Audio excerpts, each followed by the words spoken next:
Այսօր Հայկ Կոստանյանը ասուլիս է ունեցել, որտեղ ասել է, որ ընդդիմադիրների ջանքերով տրանսպորտի գումարները թերհավաքագրվում են, 45 տրոլեյբուսներից 30-ը չեն գնի։ Փաստորեն իշխանությունները չեն կարողանում հավաքագրել եւ այստեղ մեղադրում են ընդդիմադիրներին։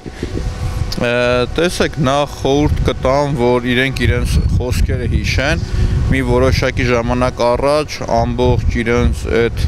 ԿՊ-ա դեմքերով ասում էին, որ բոյկոտը չի կայացել, ինչ եք ասում, սենց պորոտախոսում էին իրենք,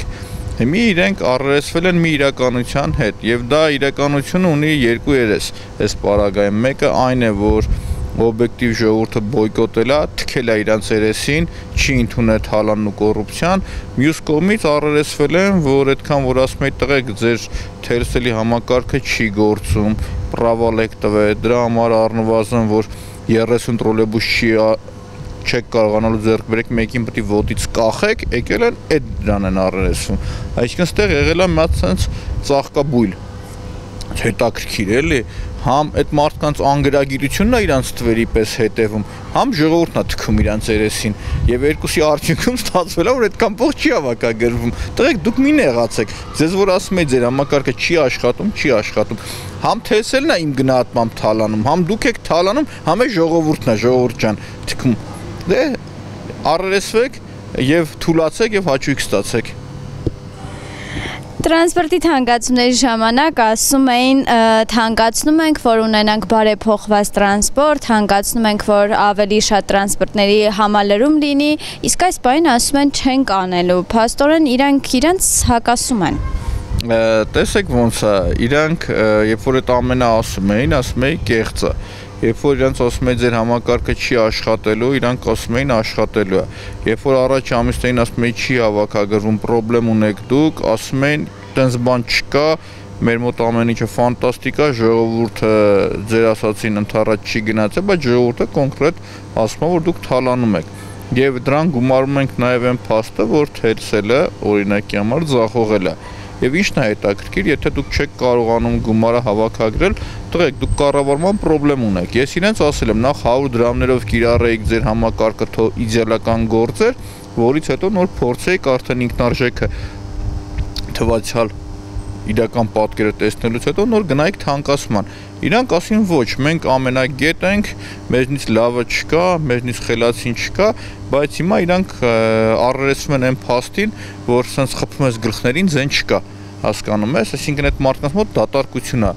Պարոն Մանուկյան, վերջերս Տիգրան Ավինյանին հարց էին ուղղել եւ նա ասում է, որ կոռուպցիա չկա, բոլորը հեքիաթներ են։ Սրան ինչ կարծականք եք։ Սրան կարծականք եմ, վերջում թող Տիգրան Ավինյանն ասեր հորս արև չկա։ Ուրիշ բան չեմ ուզում ասեմ, էլի։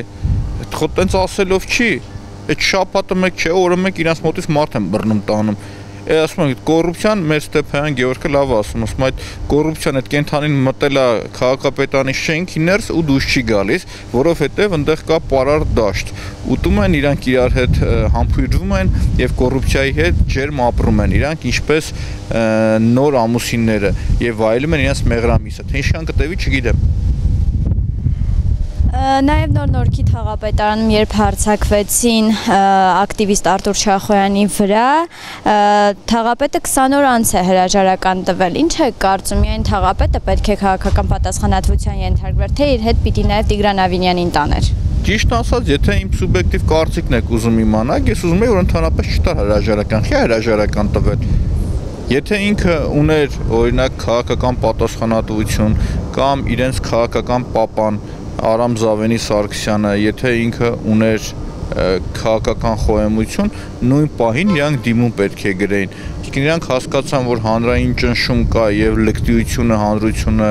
չի կարողանում տանել, նոր որոշեցին, որ թաղապետը պիտի գնա եւ ինչպես ասում էր Տիգրան Ավինյանը, խոռում գնացել են կռուտիտի եւ սկսեցին իրանք կռուտիտի փուլը։ Իրանք մեր թաղապետին չհանեցին, ինքը որոշեց հանի, ինքը չազդի մյուսի վրա, ինքը մեկելի վրա չազդի, դա տենց չի։ Իրականում հանրային ճնշումը եւ այդ թաղապետի հրաժարականին հասել է ոչ Մանուկյան Մեսրոպը, ոչ Արտուրը Չախոյան, այլ այդ լկտիության վերջը դրել է ժողովուրդը եւ շնորհակալ եմ ձեզ ժողովուրդ, որ դուք ճիշտ գնահատեցիք եւ դատապարտեցիք այդ արատավոր լկտի ոչ եվրոպական արժանամակարգ կրողներին։ Թաղապետարանում տեղի ունեցածի վրա քրեական գործ էին հարուցել, ինչ փուլում է այդ գործը եւ ձեր դեմ հայց է ներկայացվել դատարան եւ ձեզանից եւ Արտուր Շախոյանից 6 միլիոն են պահանջում, այսինքն ընդհանուր 12 միլիոն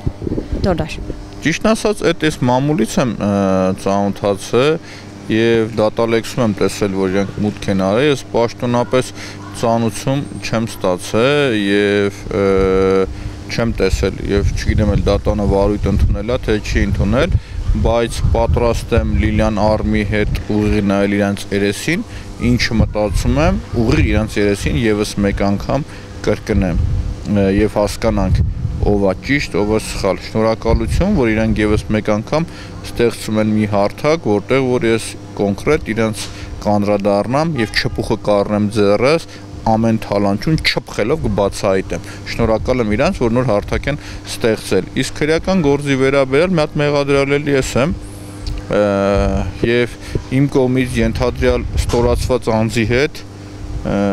իմ կողմից ենթադրյալ տուժողի հետ պահանջել եմ առերեսություն, որովհետեւ անկեղծ ես քաղաքական ակցիա եմ կատարել,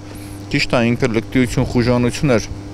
հանդես բերել հեռախոսով զանգել լկտի պահել բան, բայց ես կոնկրետ քաղաքական ակցիա եմ արել եւ ուզում եմ հասկանամ այդ մարդու կենսակերպի հետ է պայմանավորված եղել, որ ինքը իրեն ստորացված է զգացել, թե օրինակի համար այդպես ենթադրություններ է, որովհետեւ ես այնուամենայնիվ եթե ինձ մեղադրանք կա, պետք է հասկանամ տուժողն ով է։ Պահանջել եմ ենթադրյալ ստորացվածի եւ ենթադրյալ տուժողի հետ առերեսում։